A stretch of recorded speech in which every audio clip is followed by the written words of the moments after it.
taaptaabiidhaanis sheeriidhaanis taphachiisaan ture. Namoonni baay'een achi jalatti argaa turtan.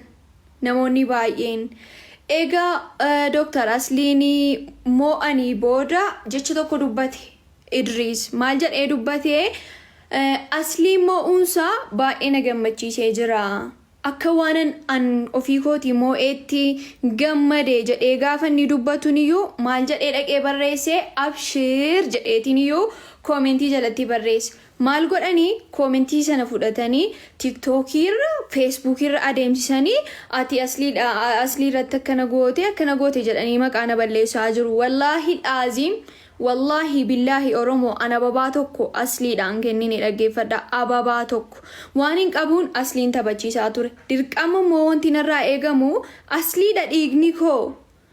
Asliidha kan injifachuu qabu. Sijammarim akkamitti walitti fida anjarra kana lamma walittiin fiduu ballisaa yaadaan isiniin jedha. Warri maqaa kiyya balleessuuf Facebookirraan, TikTokirraan deemtanu narraa dhaabbadha. Dhugaan jirtu kanumaan isiniin jedha.